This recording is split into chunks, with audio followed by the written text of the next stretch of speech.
Glória a Deus, boa noite, queridos. Quero convidar você a tomar o seu assento. Boa noite, que alegria poder estar aqui com vocês nesse ambiente. Tem alguém feliz aí, gente?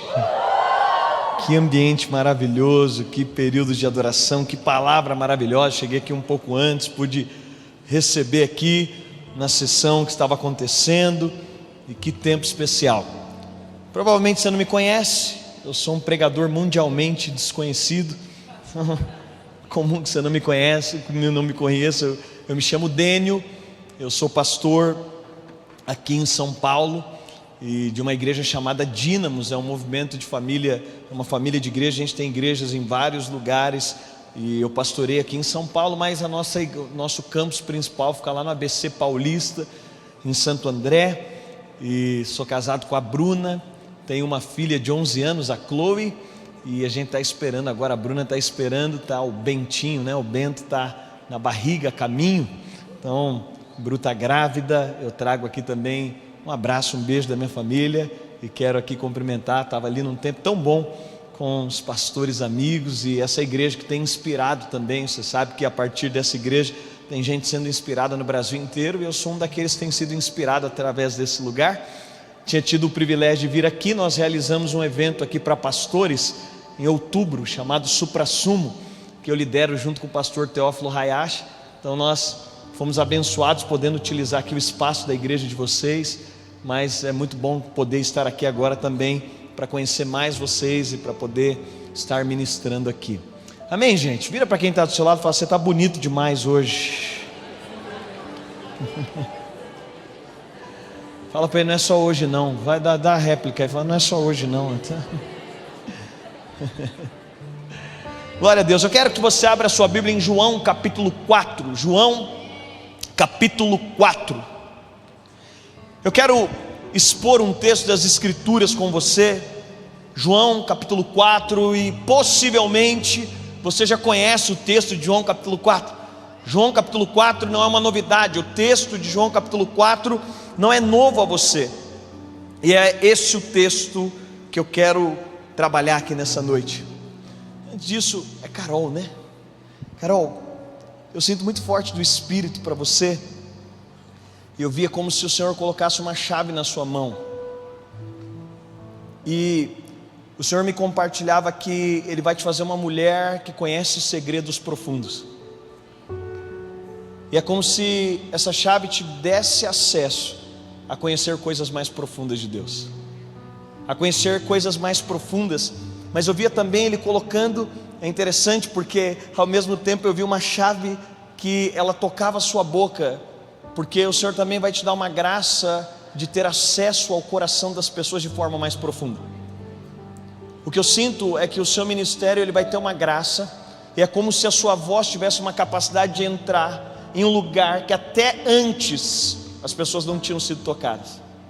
O Senhor vai te dar uma graça de uma palavra que, como uma chave, abre os corações e chega a um lugar onde as pessoas nunca antes foram tocadas. Por isso o seu ministério vai ser marcado por muitos testemunhos de pessoas dizendo: olha, eu já tinha ouvido muitas vezes isso, olha, eu já tinha estado presente em muitos lugares que aconteceu isso, mas é diferente, porque há uma graça específica daquilo que Deus está fazendo.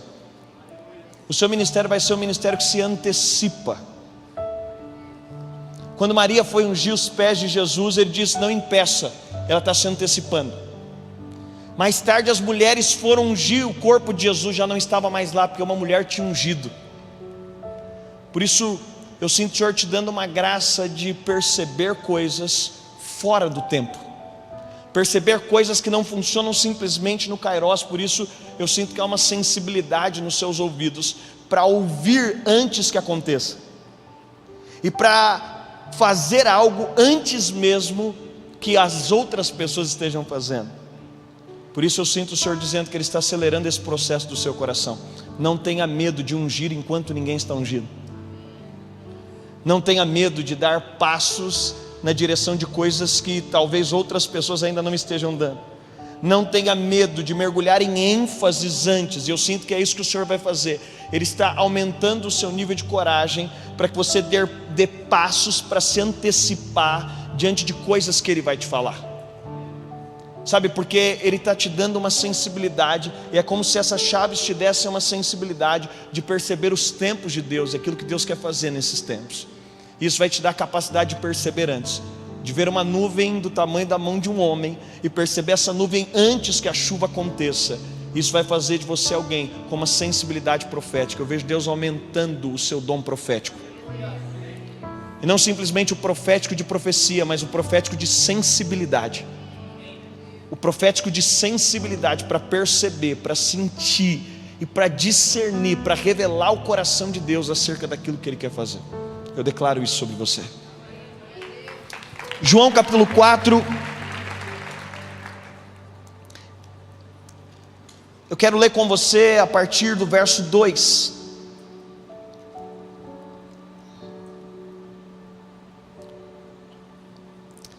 A partir do verso 4.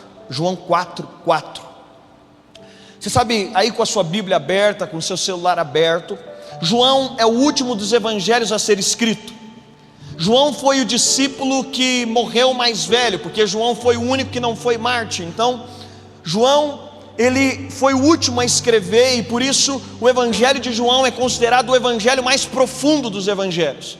Não só porque João foi o último a escrever, e isso deu a ele também essa margem de tempo, mas porque o evangelho de João tem um objetivo, e o objetivo do evangelho de João é a manifestação de Jesus enquanto Filho de Deus. Você precisa de entender algo: o mundo não é anti-Deus, o mundo não tem problema com Deus. Chega em qualquer lugar e você fala: ai meu Deus, as pessoas não têm problema com Deus. Mas o problema é que o mundo é anticristo, as pessoas têm problema com Cristo. É quando você diz: não tem salvação em nenhum outro nome senão no nome de Jesus. Aí você cria um problema. Quando você diz: não tem como ser salvo, sabe aquela coisa, todos os caminhos levam a Deus? O mundo ama isso. Não, tudo leva a Deus. Não, só tem um caminho que leva a Deus. O caminho que leva a Deus se chama Jesus. João, ele vai manifestar a divindade de Jesus. É por isso que João começa o evangelho. Mateus, por exemplo, quis manifestar a realeza de Jesus. Mateus, quando você vai ler, então Mateus começa datando e trazendo a realidade da genealogia. João não. João vai dizer: no princípio era o verbo estava com Deus, e no princípio Ele criou todas as coisas, e sem Ele nada do que existe poderia existir. João, em outras palavras, está dizendo o seguinte: o princípio que ele está falando não é o princípio de Gênesis, não. Ele está falando que esse Jesus encarnado, que esse Jesus que veio ao mundo, que esse Jesus que pisou na terra, que esse Jesus que os discípulos viram, que esse Jesus que se entregou na cruz, ele está dizendo: Ele é desde o princípio, Ele é o fundamento de todas as coisas, Ele criou todas as coisas a partir do poder da sua palavra, e sem Ele, nada do que existe viria a existir. É isso que João está dizendo. Tem alguém comigo? Diga amém. João, então, ele é um evangelho de profundidade, porque o evangelho de João tem o objetivo de manifestar o Cristo, o Filho de Deus. O evangelho de João tem o objetivo de dizer: dentre bilhões de homens que pisaram a terra, Ele é a promessa que estava sendo aguardada. Ele é a promessa predita lá em Gênesis, quando a promessa foi liberada: olha, vai vir um que vai pisar a sua cabeça e vai esmagar a sua cabeça. Ele é a promessa, Ele é aquele que é o cumprimento de mais de 300 profecias do Velho Testamento. Por isso o evangelho de João, ele manifesta esse Cristo que vem se revelar corporeamente, aquele que abre mão da sua glória e vem à humanidade. E tem uma pergunta: qual é o som quando Deus desce na terra? O som de Deus na terra é um menino chorando. Ele se manifesta na sensibilidade, ele vem a partir de uma semente. E o que João vai nos dizer é que só o Espírito Santo teria poder de transformar Deus, de pegar Jesus, o Filho, aquele que tem o poder sobre todas as coisas, e transformá-lo na semente de uma mulher. mas só o mesmo Espírito tem poder de transformar. O Espírito que teve poder de transformar o Filho de Deus em Filho dos homens é aquele que tem poder de transformar os filhos dos homens em filhos de Deus. João vai manifestar então esse Cristo relacional, e o capítulo 4, por um consenso teológico, a maioria dos teólogos creem que o capítulo 4 de João é a pregação mais profunda de Jesus. Que o capítulo 4 de João é a pregação mais profunda que Jesus fez no seu ministério. João capítulo 4 é a pregação de Jesus para a mulher samaritana, é a pregação para uma única pessoa, é um encontro promovido de Jesus para uma única pessoa. E por que essa pregação é tão profunda? É porque ela é uma pregação do evangelho completo. João capítulo 4 é o evangelho completo. É uma mulher que chega até Jesus, ela está com a sua alma com necessidade, ela tem sede, e João capítulo 4 aponta para um evangelho completo. É Jesus encontrando uma mulher que não o conhecia e terminando com uma mulher sendo um canal para uma cidade inteira ser transformada. É o evangelho todo para o homem todo. Você sabe, o grande desafio quando a gente fala em relação ao evangelho é que se o diabo não puder tirar Cristo da sua história, eu não sei da sua, não dá para tirar mais da minha história. Se qualquer pessoa fizer uma proposta dele, tira Cristo da sua história, não tiro. É verdade ou não é? Tem mais alguém como eu aqui? Não dá para tirar. Agora, se o diabo não puder tirar Cristo da sua história, ele vai inverter o valor, ele vai colocar Cristo no lugar errado. E sabe o que é o meio evangelho? É que agora Cristo, Ele é o fim de todas as coisas. O evangelho completo é que agora que encontramos Cristo, Ele é tudo aquilo que a nossa alma buscava. Agora que encontramos Cristo, Ele é a suficiência de tudo aquilo que nós precisávamos. Mas se o diabo não puder tirar Cristo da sua história, ele vai colocar Cristo num lugar onde Cristo não é a suficiência da sua vida. Cristo vira um meio para que você continue a buscar tudo aquilo que você sempre quis. Qual que é o problema de uma teologia que ela não tem Cristo como suficiência? É que eu continuo a buscar tudo que eu sempre quis, e agora Cristo se torna um servo da minha busca. Eu tinha desejo de ter recurso, agora eu encontrei Cristo. Depois que eu encontrei Cristo, todos os meus outros desejos foram rebaixados. Em Cristo eu encontrei a suficiência. Mas se o diabo não puder tirar Cristo da minha vida, ele coloca Cristo no meio. Cristo já não é mais o fim, Cristo é o meio para que eu procure a prosperidade que eu sempre quis. Mas Cristo não é um meio, Cristo é a suficiência de Deus para nos completar com a beleza de quem Ele é. João capítulo 4 então, a partir do verso 4 eu quero ler com você. E era necessário passar por Samaria. No verso 3 diz: deixou a Judeia e foi outra vez para Galiléia, e era necessário passar por Samaria. Chegou pois a uma cidade de Samaria chamada Sicar, junto da herdade que Jacó dera a seu filho José. Achava-se ali o poço de Jacó. Jesus, pois cansado da viagem, sentou-se junto do poço. Era cerca da hora sexta. Veio uma mulher de Samaria tirar água, e disse-lhe Jesus: dá-me de beber, pois seus discípulos tinham ido à cidade comprar comida. Fica com a sua Bíblia aberta ainda, eu quero fazer uma pausa com você. Você conhece a história? É meio-dia, Jesus está no poço, e agora Jesus vai promover um ambiente de encontro. Diga assim comigo: encontro. Não, gente, você já recebeu muito, teve outras palavras aqui, eu preciso que você me ajuda. Diga encontro. Não, repete assim comigo: eu não gosto. Fala comigo, fala: eu não gosto de repetir o que o pastor pede. Às vezes você vai ser liberto, amém? Diga assim comigo: encontro. A Bíblia diz então que Jesus faz necessário passar por Samaria. Por quê? Porque Jesus está promovendo um encontro. Era mais do que uma geografia, era mais do que simplesmente uma mudança de rota. Tinha um encontro a ser promovido nessa mudança de rota. E a Bíblia diz que Jesus vai promover esse lugar. E a Bíblia diz que Jesus está com fome, os discípulos estão com fome. Gente, é uma matemática lógica. Tem 13 homens com fome, eles precisam de comida. Eu te pergunto: quantos precisam ir comprar comida? Para 13. 2, 3 por dia na cidade, vai os 12. Eu digo que se fosse discípulas não aconteceria isso. Mulher jamais ia aceitar isso. Vai os 12 homens comprar comida junto, e Jesus fica sozinho. Por que Jesus fica sozinho? A Bíblia diz que aí tem uma mulher. E o objetivo do Evangelho, você tem de entender que o objetivo do Evangelho é o encontro de Cristo com você. Você sabe, a gente corre o risco de ficar perdido no meio do encontro. Você chegou aqui, a música pode ser só um barulho. Se você não viu Cristo no meio da música, ela não promoveu o encontro, só foi um barulho que você fez.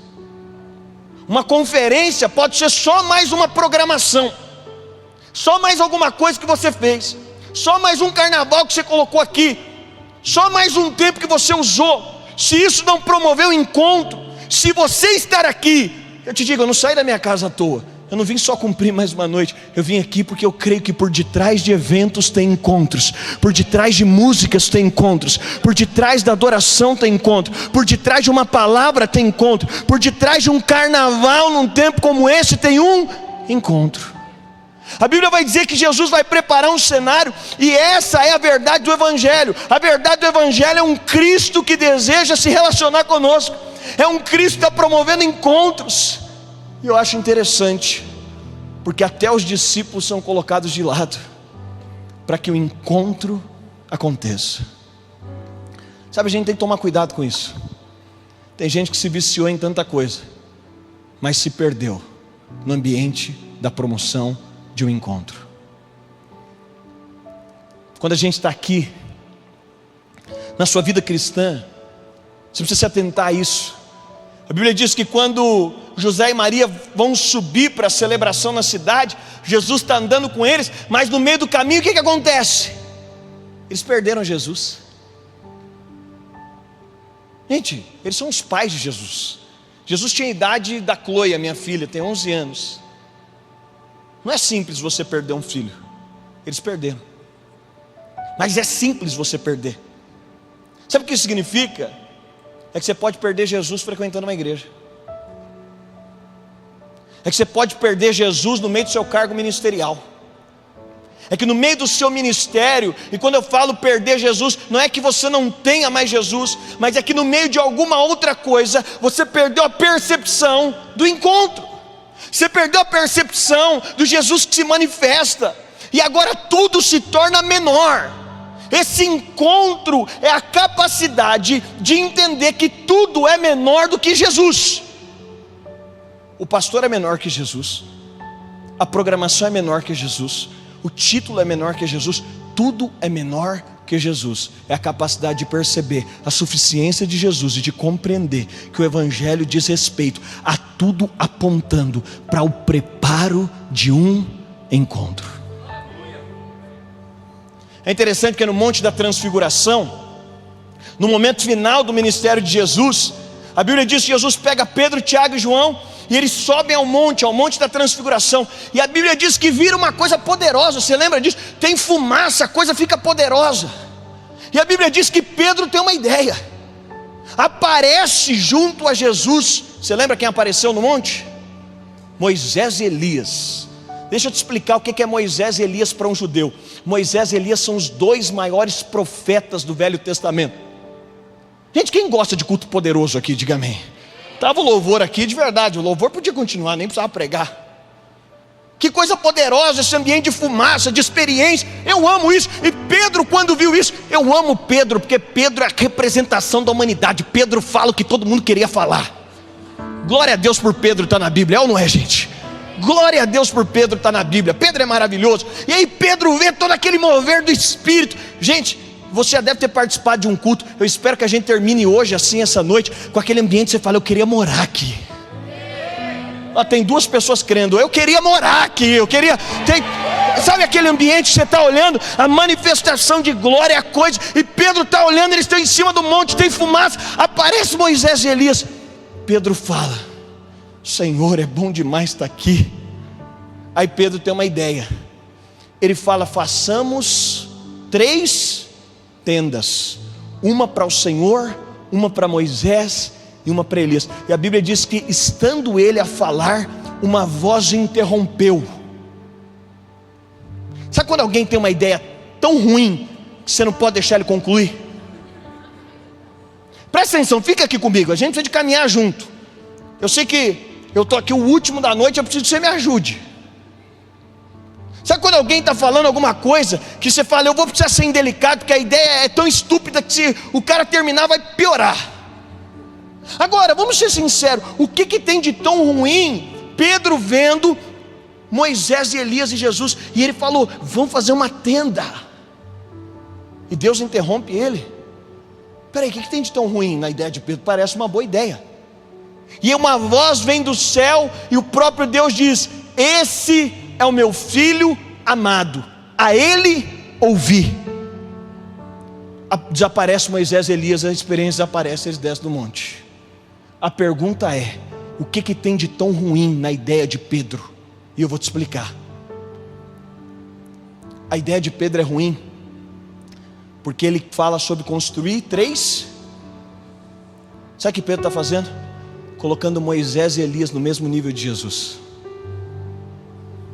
Uma voz vem do céu e diz, não Pedro, essa ideia não, Jesus está acima de Moisés e Elias.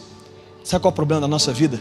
É que a gente aprendeu a construir tendas e colocar coisas no mesmo nível de igualdade. O nosso culto precisa levar a um encontro com Jesus. Quem colocou o culto no mesmo nível de igualdade? A nossa liderança, o nosso pastor, as nossas experiências, o que a gente está fazendo precisa estar abaixo, porque Ele é a manifestação plena de quem Deus quer que possamos conhecer. É por isso que Ele está dizendo, essa ideia não é boa. Por quê? Porque Moisés e Elias foram grandes profetas, mas tudo é menor que Jesus.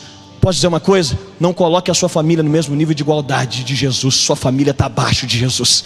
Não coloque os seus relacionamentos no mesmo nível de Jesus. O seu namoro, o seu casamento. Não coloque os seus filhos.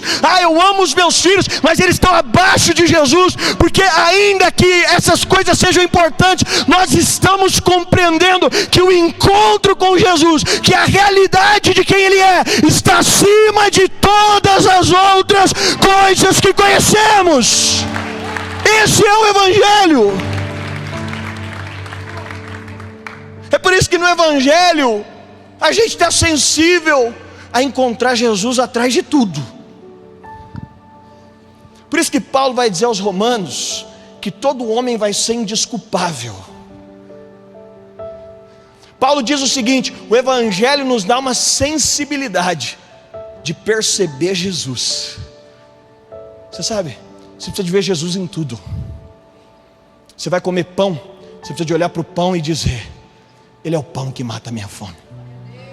Você vai tomar banho, você pode perceber Jesus em tudo. Enquanto a água está caindo, você está dizendo, essa água está caindo, mas tudo está apontando para Ele. Enquanto essa água cai, eu estou lembrando o seguinte, Ele é a água que purifica e me lava.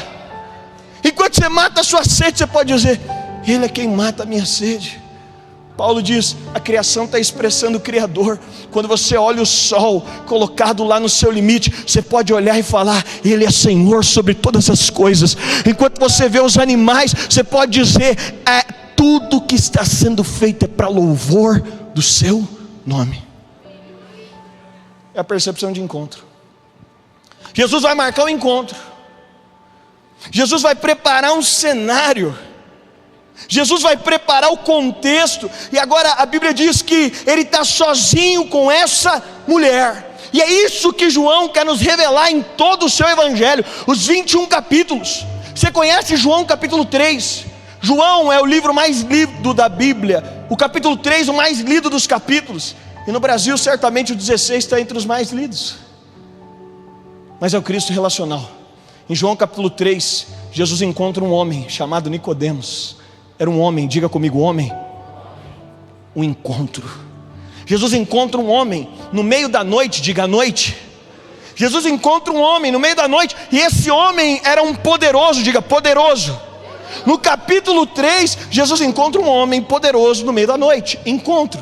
Mas no capítulo 4, ele encontra uma mulher no meio do dia, rejeitada. Sabe o que João está dizendo? é que não tem limites para o encontro que Ele quer produzir.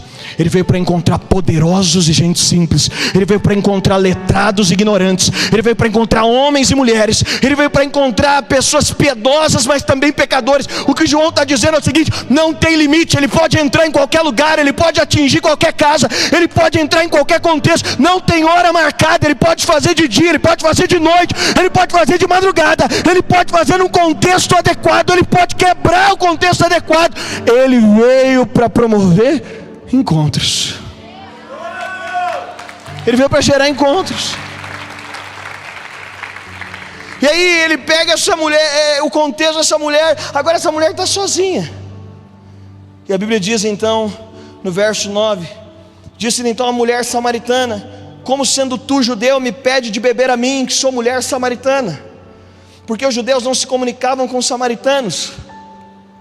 Respondeu Jesus: se tivesse conhecido o dom de Deus, e quem te diz dá-me de beber, tu lhe terias pedido, e ele te daria água viva. Disse a mulher: Senhor, tu não tens com quem tirá-lo. No verso 11: e o poço é fundo, donde pois tem a água viva? És tu porventura maior que o nosso pai Jacó, que nos deu o poço, do qual também ele mesmo bebeu, e seus filhos e o seu gado? O verso 13: replicou Jesus: todo que beber desta água tornará a ter sede, mas aquele que beber da água que eu lhe der, nunca mais terá sede. Pelo contrário, a água que eu lhe der se fará nele uma fonte de água que jorre para a vida eterna. Verso 15: disse a mulher: Senhor, dá-me dessa água para que não tenha mais sede, nem venha aqui tirá-la. Verso 16: disse Jesus: vai, chama o teu marido e vem cá. Respondeu a mulher: não tenho marido. Disse Jesus: disseste bem, não tenho marido, porque 5 maridos tiveste, e o que agora tens não é teu marido. Isso disseste com verdade. Verso 19 e último: disse a mulher: Senhor, vejo que tu és profeta.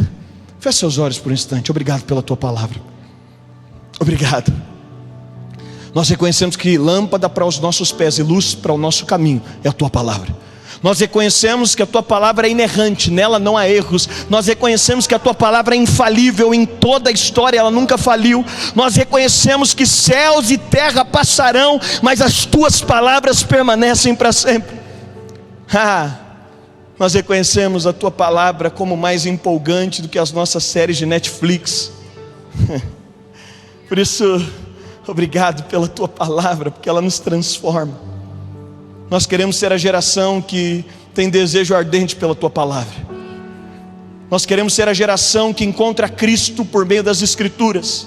Nós queremos ser a geração que mergulha nas Escrituras. E nós oramos: dá-nos esse coração.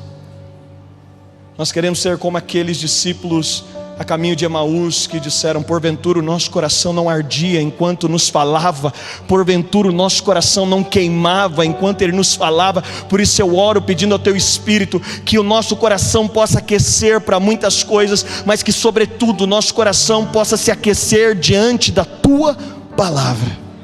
É isso que nós oramos, em nome de Jesus. João capítulo 4, Jesus encontra essa mulher, promove o encontro. Mas pós-encontro, e é o que eu quero deixar para você nos poucos minutos que tem, é uma consequência. O que acontece com alguém que encontrou o Evangelho? O que acontece com alguém que encontrou a Jesus? O que acontece com alguém que experimentou da suficiência? Você precisa de entender que até Jesus houveram muitas revelações para manifestá-lo, mas depois de Jesus, Deus não tem mais nada para nos mostrar. Jesus é a revelação plena de quem Deus é. Jesus é o maior de todos os milagres. Você sabe, Deus não vai fazer nenhum milagre maior na sua vida do que o milagre que Ele já fez. O maior milagre da sua história foi que você encontrou a verdade. Ele te encontrou. E João capítulo 4, esse encontro vai promover algo. Eu diria que basicamente 3 coisas esse encontro vai promover. E a primeira coisa que esse encontro vai gerar de Jesus com essa mulher é algo chamado contentamento. Diga comigo: contentamento. A primeira coisa que esse encontro vai produzir é contentamento. No verso 13, Jesus disse para essa mulher: se você tornar a beber dessa água, você vai ficar com sede. mas se você beber da água que eu te der, você nunca mais terá sede. Presta atenção aqui. Tem coisas que você vai poder ouvir do seu marido, do seu namorado. Tem coisas que você vai poder ouvir de um bom amigo. Tem coisas que você vai poder ouvir de algum líder. Tem coisas que você vai poder ouvir de um pastor. Mas eu amo coisas que você só pode ouvir de Jesus.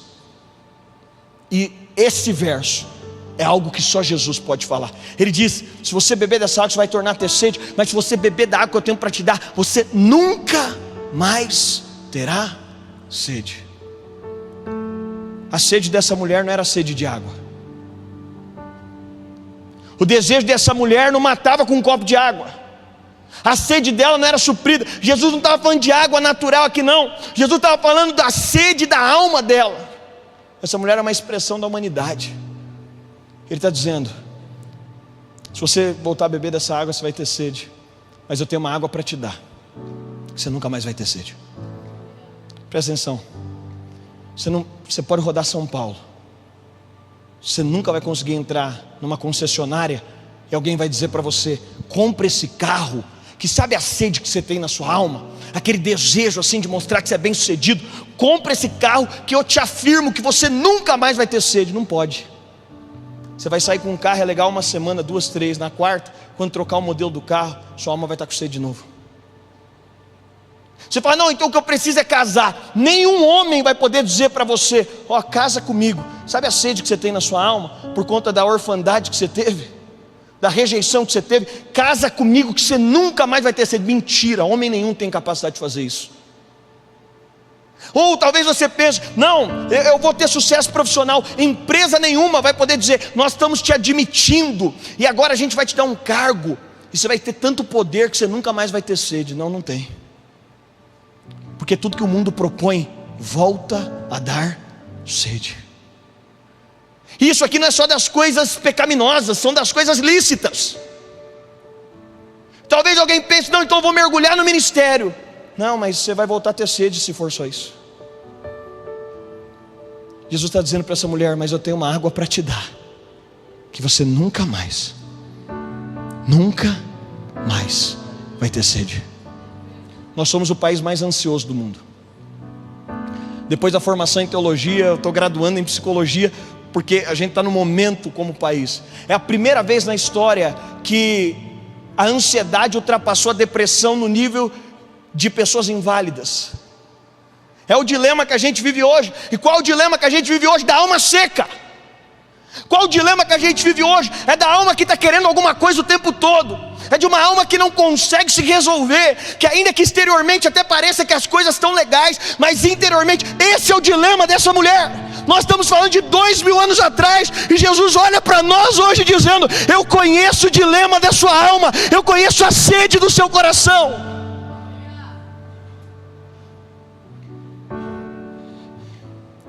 O encontro com Jesus vai produzir algo chamado contentamento. O Evangelho não propõe que se você se converter você vai ficar rico. É mentira. Pode ser que não. O Evangelho não propõe que se você se converter não vai ter problema. Não. Mas o Evangelho propõe uma coisa: você nunca mais vai ter sede.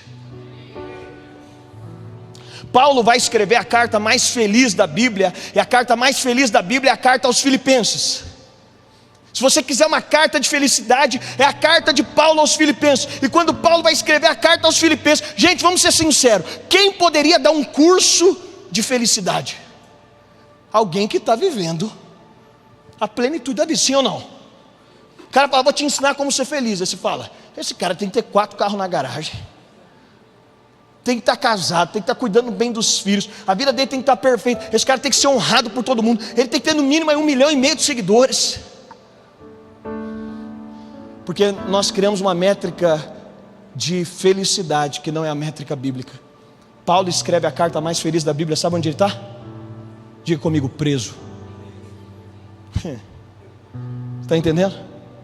Você está entendendo que você muitas vezes quer uma libertação exterior, mas o que o Evangelho propõe é uma alegria que está dentro de você, que ainda que exteriormente você esteja preso, ainda que exteriormente você esteja com um diagnóstico, ainda que exteriormente você diga: eu ainda não vi acontecer na minha família, ainda que exteriormente você diga: parece que está tudo bagunçado. Paulo, de dentro da prisão, ele está escrevendo sobre a alegria, porque Paulo está dizendo o seguinte: o que Cristo fez dentro de mim tem poder de fazer com que a minha alma esteja regozijando, e ainda que eu esteja dentro de uma prisão. Paulo vai falar sobre contentamento. E sabe o que é contentamento? É o que Jesus está dizendo para essa mulher. Jesus está falando para essa mulher: eu vou te fazer a pessoa mais feliz. Gente, eu cheguei aqui e eu vou dizer para você, essa é a suficiência de Cristo e esse é o Evangelho. Eu cheguei aqui, certamente aqui tem gente com mais dinheiro que eu. Não está difícil, você pegar minha conta, olhar. Para quem acha que a alegria tem a ver com dinheiro, você está o tempo inteiro pensando: quando eu tiver esse padrão, mentira. Tem gente com mais dinheiro que eu aqui, certamente. Tem gente com mais influência que eu aqui, não é difícil. Eu sei que tem gente aqui que com 2 telefonemas você muda o Brasil. Inclusive, se tiver, a gente está precisando. Só para... Tem gente com mais influência, mas pode dizer. Eu entrei aqui, tem poucos homens mais bonitos que eu aqui. Está difícil. Mas só não tem, eu afirmo para você, o Evangelho me dá a capacidade de bater a mão no peito e dizer: só não tem ninguém mais feliz que eu aqui. Não tem. Tem gente que já viajou mais que eu, mas não tem ninguém mais feliz que eu aqui. Não tem. Sabe por quê? Porque não tem a ver com o dinheiro que eu tenho, nem com o acesso que eu tenho, nem com quantas pessoas me acompanham, nem com o nível de influência que eu posso ter. Tem a ver com a verdade de que eu encontrei um homem que me disse: Dênio, nada disso vai matar a tua sede, mas eu tenho uma água para te dar, que depois que você beber dela, você nunca mais vai ter sede. Nunca mais.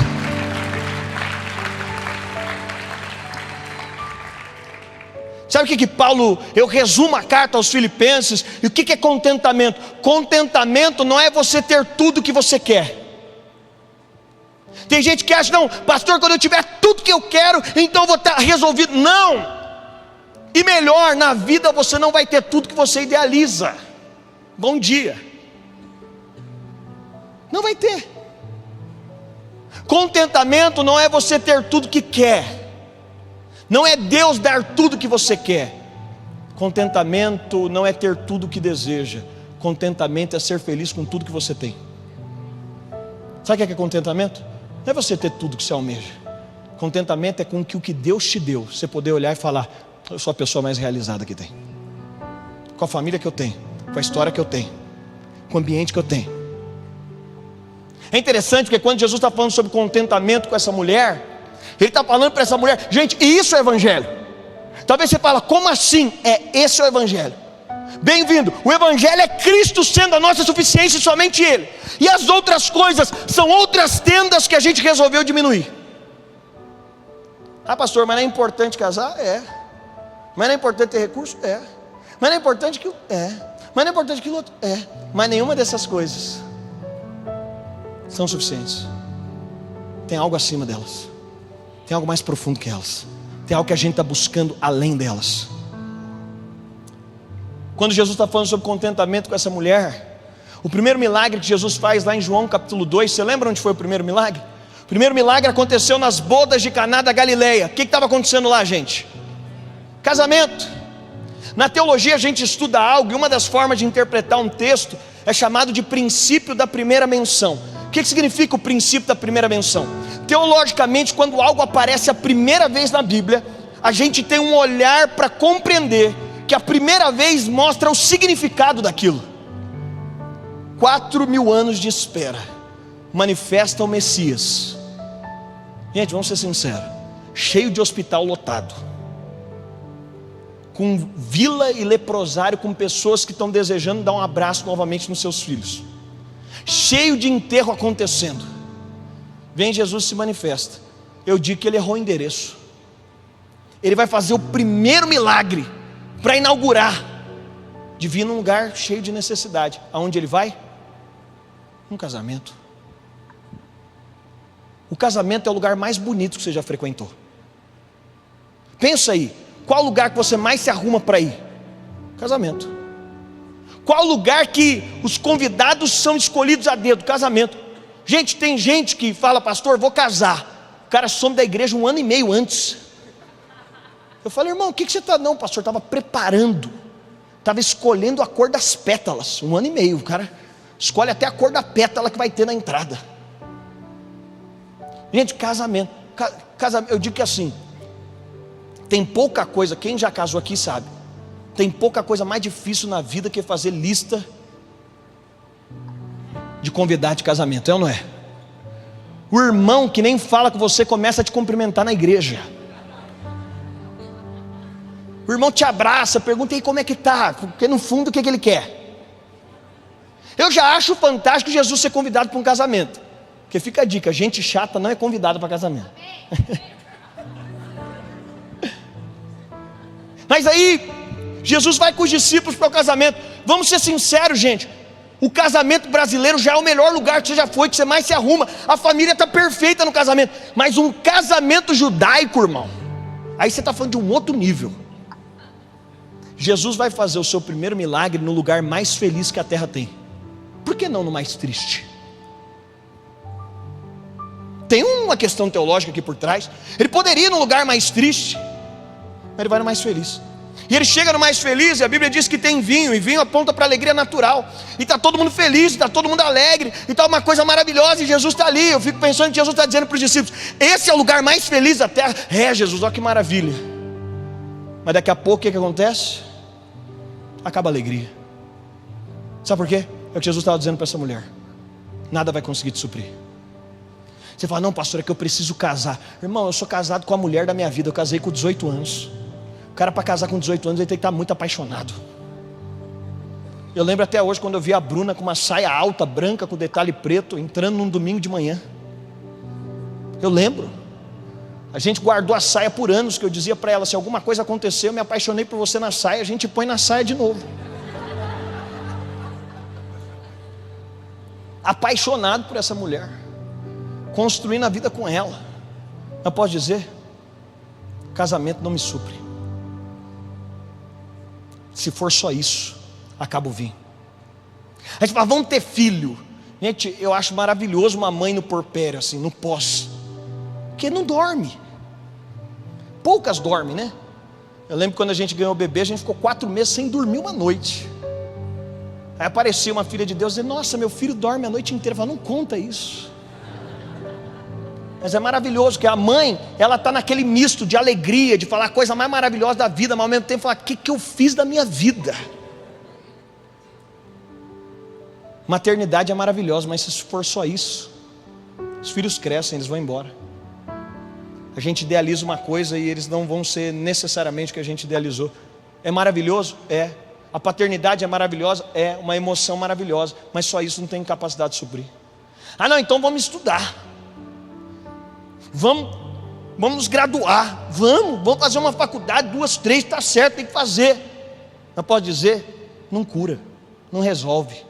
Não, mas então vamos ganhar dinheiro, vamos morar na casa que a gente sonhou, vamos idealizar, vamos, mas uma hora acaba o vinho. Jesus não está no lugar mais triste da terra, Ele está no lugar mais feliz, dizendo: nem o lugar mais feliz vai te suprir. Aí acaba o vinho, aí Jesus é provocado a fazer o milagre. Ele diz: agora que acabou o vinho, eu vou mostrar para vocês uma alegria que a terra não tem para dar. Olha aqui para mim, tem gente aqui dizendo: pastor, eu não sou feliz ainda porque lá fora não tem o carro que eu queria. Quando eu tiver esse carro eu vou ser feliz. Pastor, eu não sou feliz ainda porque eu não consegui entrar na faculdade que eu idealizei. Pastor, eu não sou feliz ainda porque ainda não casei. Deixa eu te explicar algo. Se um carro fosse suficiente para te fazer feliz, Deus não tinha matado Jesus na cruz. Saía mais barato te dar o carro. Se a faculdade fosse o suficiente para te fazer feliz, Deus não tinha entregado Jesus na cruz. Ele te colocava dentro da faculdade. Se dinheiro fosse o suficiente para te fazer feliz, Deus enchia a sua conta. Ele tem poder para fazer isso. Não precisava ter enviado Jesus. A verdade do Evangelho é que Jesus está acima de todas as coisas, e quem tem Cristo tem todas as coisas. A verdade do Evangelho é que nada mais pode satisfazer a nossa alma, mas agora nós entendemos em Cristo a satisfação de tudo que nós estávamos procurando. Só, pastor, e as outras coisas? As outras coisas só fazem sentido quando Cristo é o fundamento. Aí o casamento faz sentido, aí os filhos fazem sentido, aí o dinheiro faz sentido, aí a formação faz sentido. O que Jesus está falando com essa mulher em primeiro aspecto é sobre contentamento.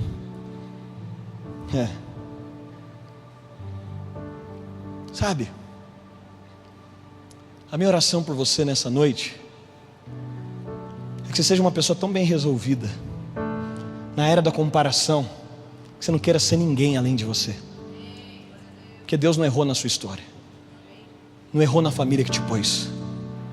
É você olhar para você e dizer: cara, eu descobri, tem muita gente que tem muita coisa, mas eu tenho Cristo, e isso para mim é o suficiente. Mas Jesus propõe uma segunda coisa com essa mulher, e agora eu vou acelerar para encerrar. Se eu estivesse na minha igreja e falasse que eu ia encerrar, todo mundo ia falar: muito espontâneo, obrigado.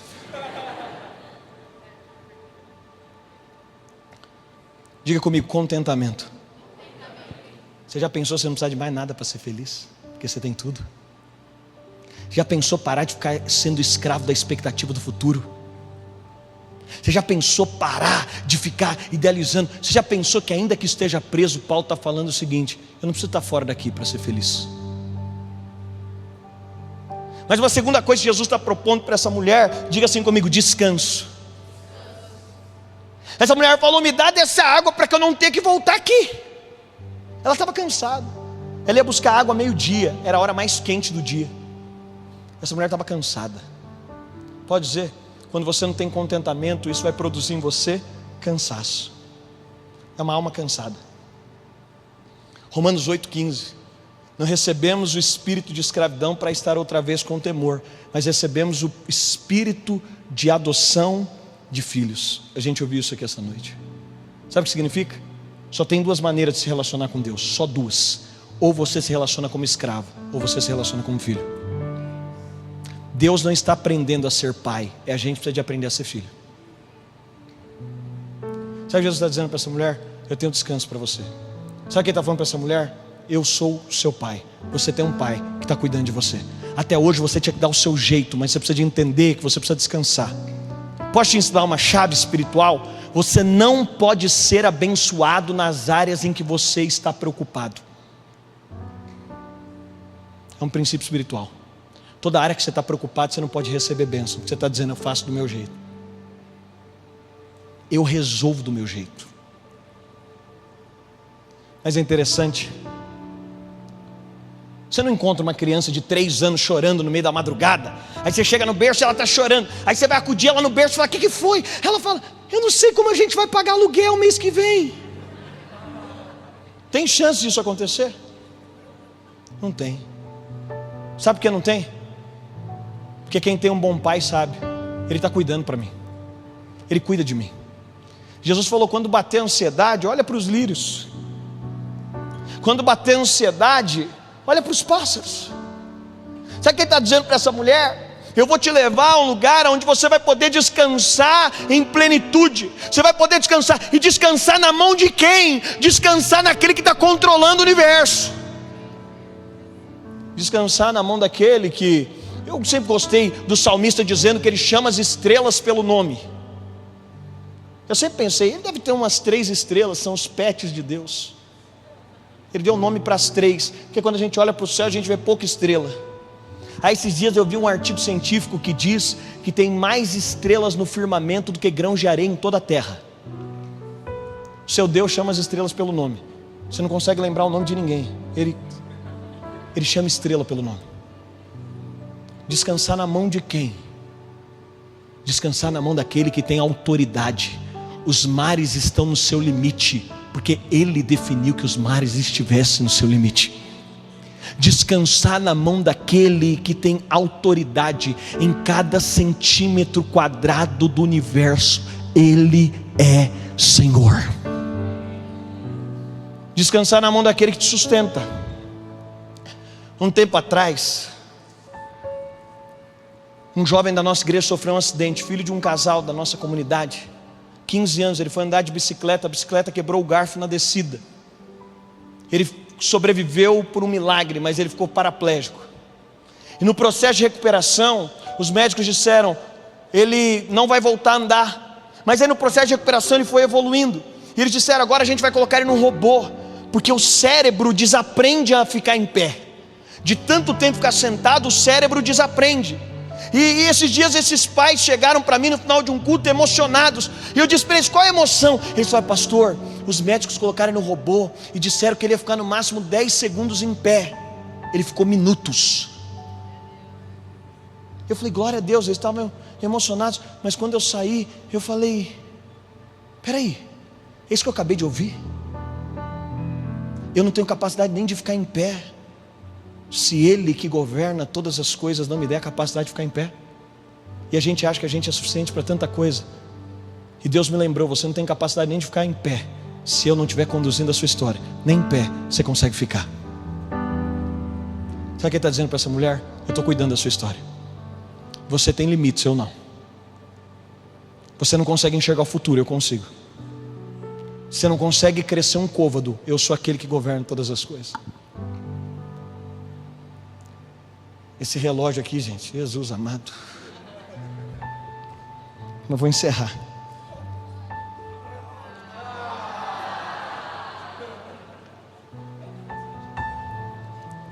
Esses dias eu fui pregar numa igreja, eu entrei na sala, e aí o pastor falou, você pode orar por essa moça? Tinha uma jovem, ela chorava copiosamente. Eu falei para ela, o que foi? Ela falou, pastor, eu estava prestes a casar, noiva, eu ia mudar de país, estava tudo certo. Eu comecei a sentir algumas dores, fui ao médico e descobri que eu estou com câncer. E os médicos disseram que é fase terminal, porque tem metástase. E ela estava em prantos. Eu disse para ela, presta atenção, você precisa de entender uma coisa. Deus não se move por dó. Você tem dó, Deus não. Por que Deus não tem dó? Esses dias eu cheguei em casa, e eu estava num daqueles dias que você tem pena de você mesmo, está tudo dando errado. Aí eu sentei no meu sofá, eu digo que do jeito que eu sento no meu sofá sabe se eu estou num dia de derrota. Eu sentei como derrotado. Aí eu falei, Espírito Santo, você tem que ter dó de mim. Ele falou, não tenho dó de você. Deus nunca se moveu, não tem nada que Jesus fez. Ele olhou e ficou com dó. Não tem. E o Espírito Santo falou, eu não tenho dó de você. Eu falei, como não? Ele disse, porque talvez você se veja como um derrotado, mas a verdade é que você tem Cristo. Deus te deu a maior riqueza que existe. Você tem Cristo, e se você tem Cristo, você não é um derrotado. Eu falei, as circunstâncias, ele disse, talvez você se veja abaixo das circunstâncias, mas a verdade de Efésios é que Ele te colocou assentado nas regiões celestiais, em Cristo Jesus. Eu falei para essa moça, abre seu bloco de notas, só escreve para Deus o que honra Ele, é dizer, eu confio. Como não confiar num Deus que controla todas as coisas? Tudo que está na natureza é só para te lembrar o tamanho do seu Deus, que é o seu Abba. A banda pode subir aqui, gente, senão eu não vou encerrar hoje. Meu Deus do céu.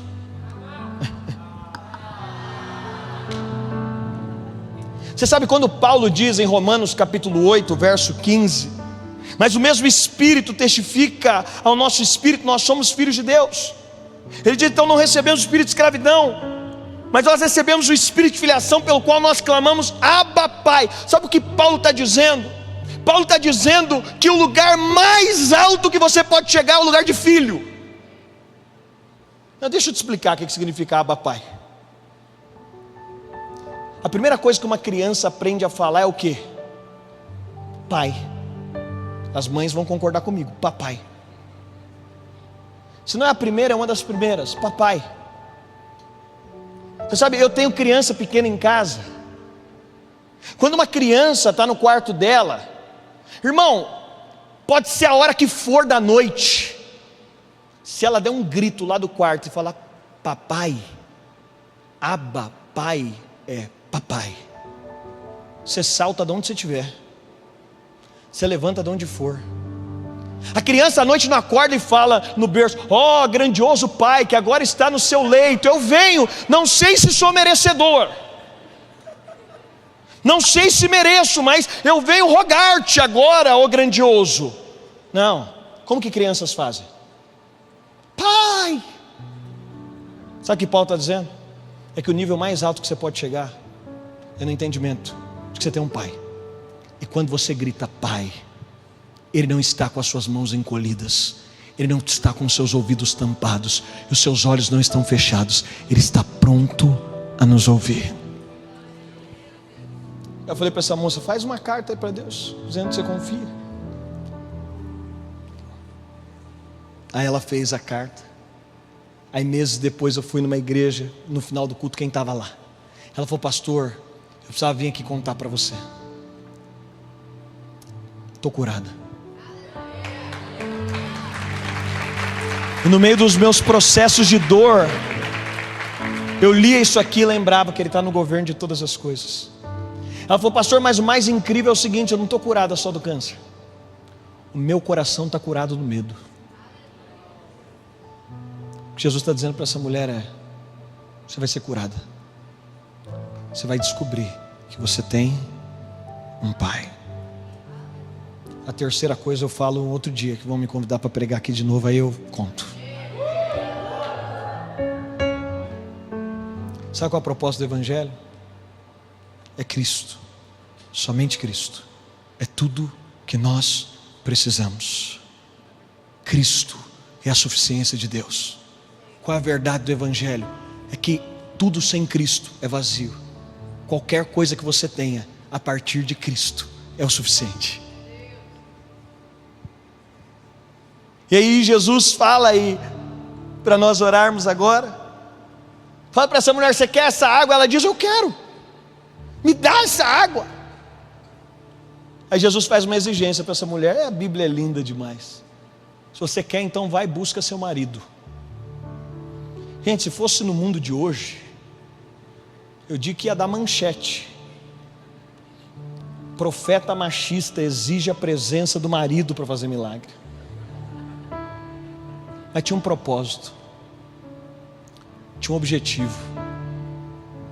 Sabe por quê? Porque ela disse para Jesus: eu não tenho marido. É o que ela tinha passado a vida inteira procurando, e ela teve que reconhecer: não achei.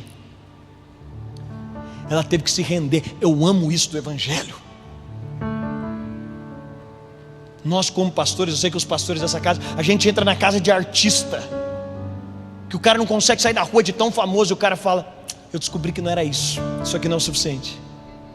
Eu gosto quando alguém muito rico, esse dia eu estava vendo um cantor, foi a maior dupla sertaneja do ano passado, mais ouvida. Ele disse: eu entrei numa depressão profunda. Peraí, como alguém que tem a música mais ouvida do ano entra numa depressão? Em outras palavras, ele está dizendo: isso não é suficiente. Eu não tenho marido.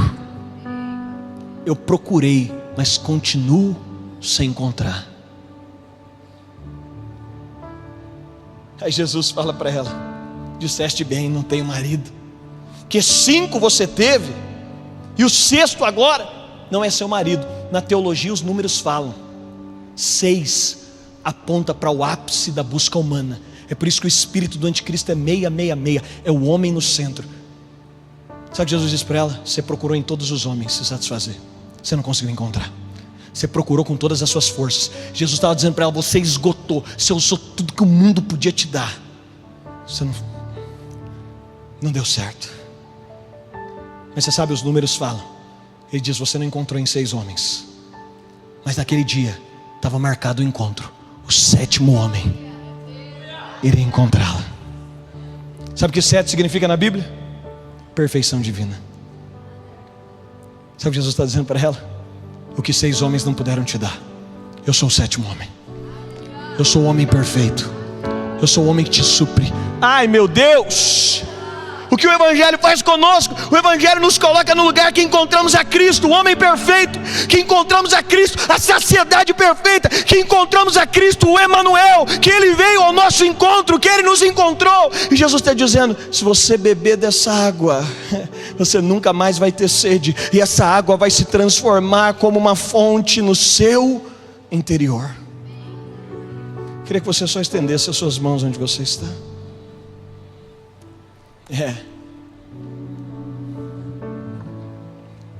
Obrigado, Jesus. Só estenda as suas mãos onde você está. Jesus está aqui. Vamos dar nesse minuto final. Toda essa palavra é a construção para um encontro, para um toque diferente, para um reconhecimento. E a gente precisa de se arrepender de tudo que achamos que se tivéssemos seríamos felizes, porque temos a Cristo. A gente tem que se arrepender de tudo que a gente colocou como tenda na nossa vida, tudo aquilo que a gente estabeleceu, todas as nossas buscas, e reconhecer: Jesus é maior do que tudo. Jesus está acima de todas as coisas. Espírito Santo, eu oro nesse minuto final. Doce presença, doce presença, doce presença. Ramamachoriananake, Heramanjeshoriananaya Rianamasho, Rianamamaya Keniananamamasho, Rianananaira Ramamanaye. Vamos lá, só estenda suas mãos. Por gentileza, nós estamos falando de um encontro. Por gentileza, Ele é maior do que tudo. Por gentileza, Ele é maior do que tudo. Por gentileza,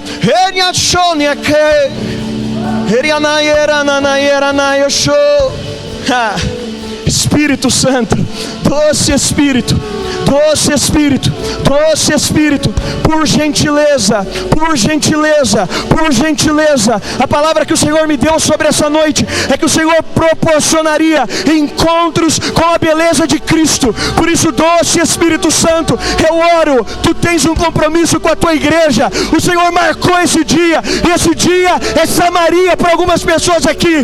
Esse dia é como um tanque para algumas pessoas aqui. Então eu oro, doce presença, que suba as águas, que suba as águas, que suba as águas.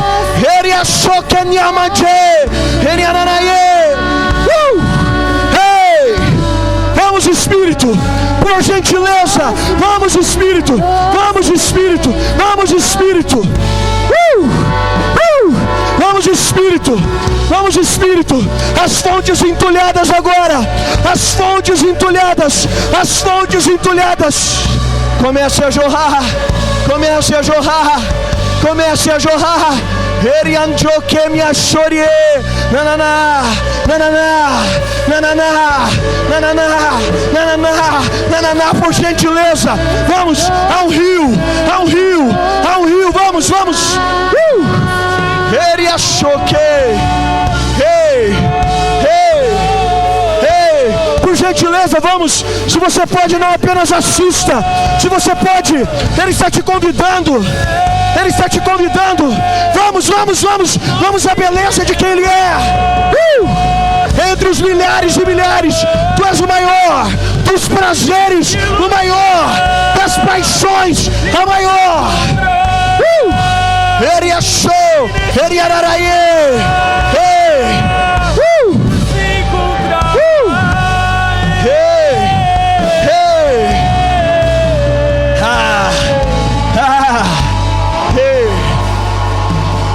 Espírito Santo, Espírito Santo, eu oro nessa noite pelo nível de prazer que só a Tua presença pode trazer. Tira almas aqui de um lugar de sequidão. Tira almas aqui do lugar de ansiedade. Tira pessoas de outras buscas aqui. Desfaz tendas nessa noite. Desfaz tendas que foram armadas. Nós desfazemos tendas que foram armadas. Nós desfazemos tendas. Outras coisas que nós colocamos no lugar, como se fosse como o Senhor. Tu és o maior. Dos prazeres o maior. Das paixões a maior. Nós nunca fomos a nenhum lugar mais prazeroso que esse.